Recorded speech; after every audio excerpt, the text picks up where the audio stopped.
again with no explanation at all. So they did prevent the book from being published at that time. They made my life miserable in many ways. I felt like the guy in that movie, Enemy of the State. And I can tell you that if the government decides to target you, they have a lot of ways that they can mess your life up. And sometimes it seems that they would do it just to show me that they could.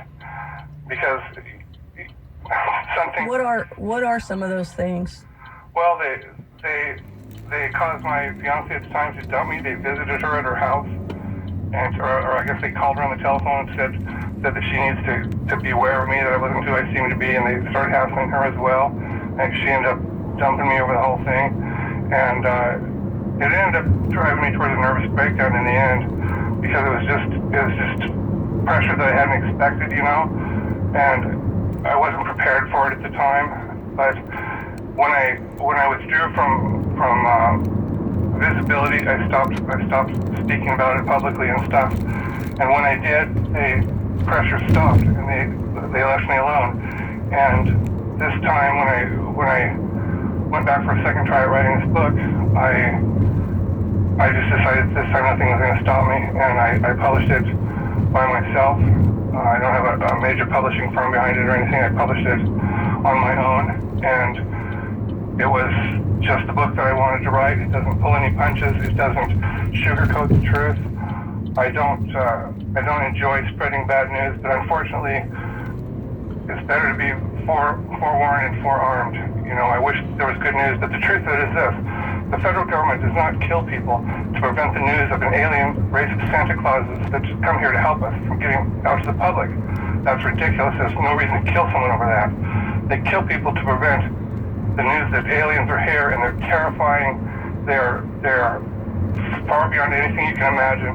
And the news is it's grim, and it's very scary. And then that's the news that they don't want people to know.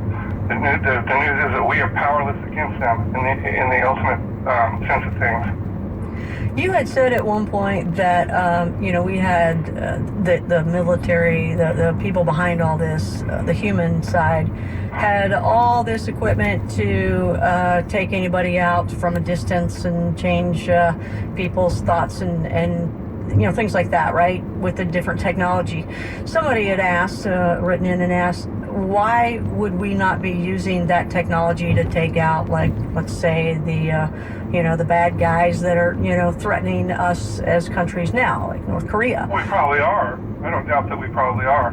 But it's easier to use it on us because we have access to build as many cell phone, what would appear to be microwave towers in America as we want to.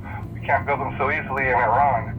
And that's one of the ways that they transmit these things. If you go on YouTube, there's a guy who's far more expert on this than I could ever pretend to be. His name is Dr. Barry Trower, Barrie, Trower, Trower. He's one of the smartest people in the world. He's from England. He is a former professor in physics, chemistry, and math, and he is a spy master. He is the person who interviewed foreign spies and who debriefed the UK spies, and he was in on the ground floor of this microwave weaponry. He's got lectures on YouTube. They're fascinating to listen to.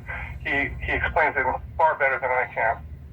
It seems like the people behind all of this that you talk about, they seem so far away from what really is happening in our everyday life. It seems like they just, we are nothing, and they're into other things. So why would they even care about, what's going on in the news and politics and anything else? Am I wrong? Well, because they can, basically. They are all about control and power, and they control the mass media. Nothing that you see on TV, television is the most dangerous enemy that we have. You think your television is your friend. It's been in your home for all your life. It's the most dangerous enemy you have, and you don't realize it. The flicker rate on a television tube is exactly synced to the speed of the alpha rhythm of the human brain. It's impossible. That's the alpha state of the human brain is what they use to hypnotize people. It's a highly suggestible, relaxed state. It's impossible, physically impossible, to watch television without becoming hypnotized. You'll never know it happened, but it will happen within a matter of minutes. And then the TV will begin to give you your instructions. It'll tell you what to eat, what to buy, who to fear, who to love, who to vote for, everything you can imagine in the form of commercials. And they call it programming for a reason.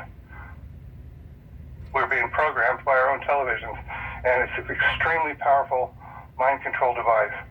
And they have basically taken control of this entire country. If you try to shut up, if you ask the average person to go 2 weeks without watching their TV, they'll find it to be impossible. Because they become so accustomed to their daily dose of hypnosis. I haven't watched TV in over 15 years. It's the best thing I ever did for myself, and I highly recommend it to everyone. But continue to listen to radio, folks, because that's where we are. So when you say they, it seems like it's just a handful of people. How many people would you say that they is, and are they all human? Well, at the top, it is a very small group of people. I don't know the exact number, but you're talking about a group of, I won't mention the name of the group, but I'm sure that you're aware of who they are. They're supposedly a powerful group that runs everything in this world behind the scenes. That group is real. And No, I don't know who it is. Who is it? Illuminati. well, Can you- I'm sure you probably know who they are. That it's a group which is run by the international banksters, and they basically control everything that's valuable in this world. They control it. The Rothschilds are at the very apex of the pyramid. The Rothschilds banking family, and they are Fucking piece of shit. supposedly. And I don't know that this absolutely is true, but I believe it probably is. They are one of 12 what are called bloodline families, which are supposedly families which have been interbred at some point in the past with the reptilians, and that they work directly with them, and they are aligned with them and associated with them. So I'm going to say their name, and is it wrong to say their name? I want to see if this is who you're talking about. What I read in your book was the Bechtel family. Is that who you're talking about? I'm talking about the Illuminati, Oh, the Illuminati. Okay. Duh. which I don't necessarily want to be terminated earlier or anything, but they're an extremely powerful group, and they have literally trillions of dollars to play with. If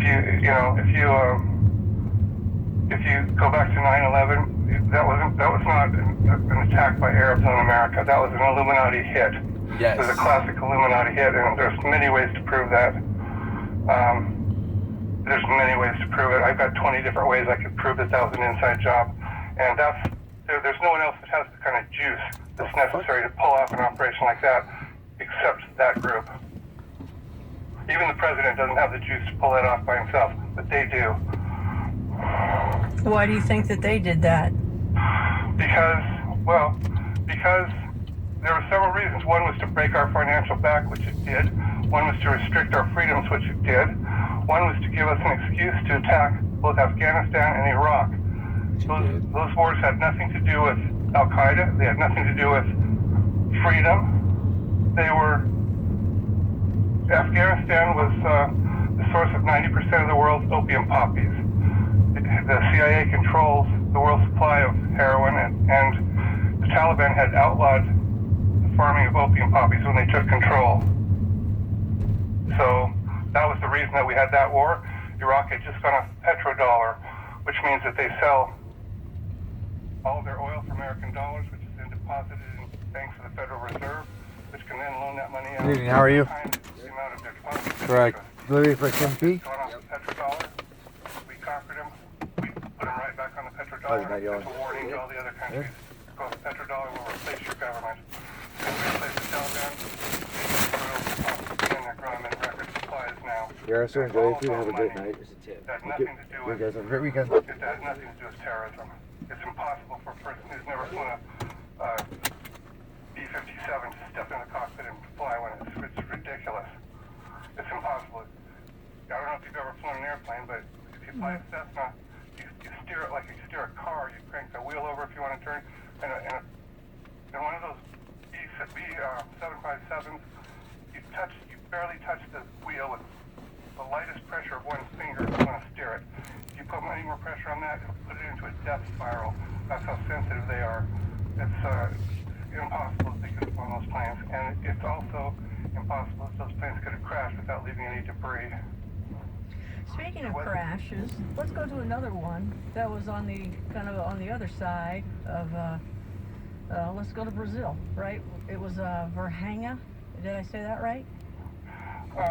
Verhanga? That's a very interesting crash. That happened in the late 90s. It was.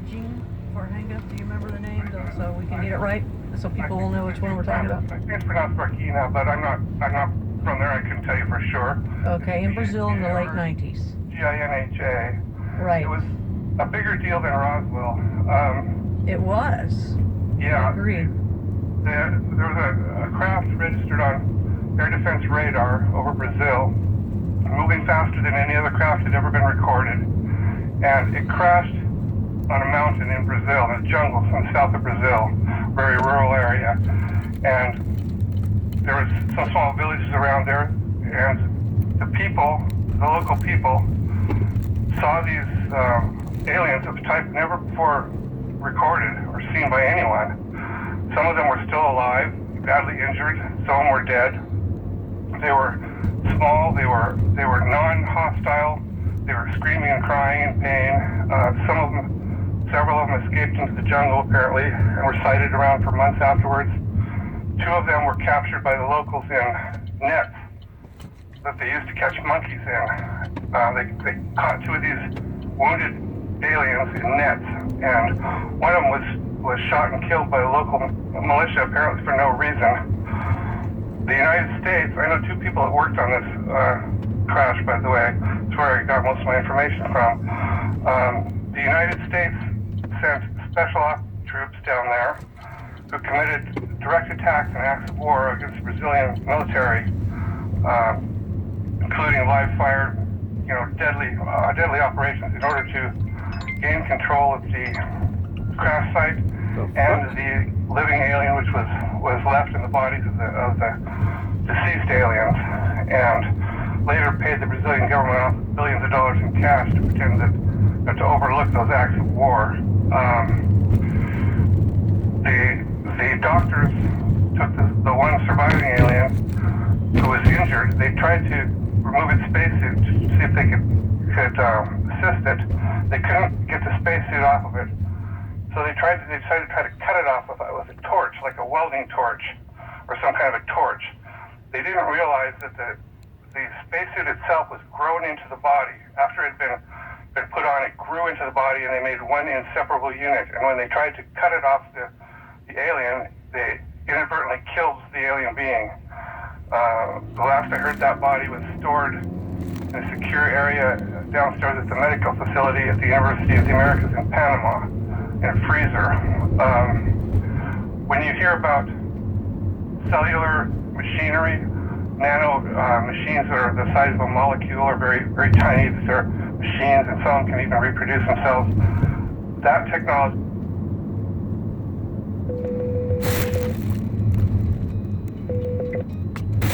Hello? Hey, are you Uber driver? Yes, sir, for Madison? Yeah, hey, I'm on the side of I-5 right before Martin Luther King exit. Okay. Can you come pick us up and take us to Tacoma? Yes. Is that the destination you have in the system? Yeah, so there's a cop right behind us, and we're literally right before Martin Luther King exit on I-5. Okay, I'll be there as soon as I can. How long will that be? Probably about 10 minutes, maybe. 10 minutes? Okay. So, hey, we're going south. Yes, sir? Okay, we'll see you in a little bit. Yes, sir? Alright, I'll see you soon. All right, be safe. Yep. All right, bye.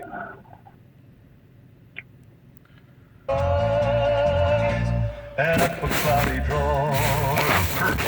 Coast Insider is that you can participate in our twice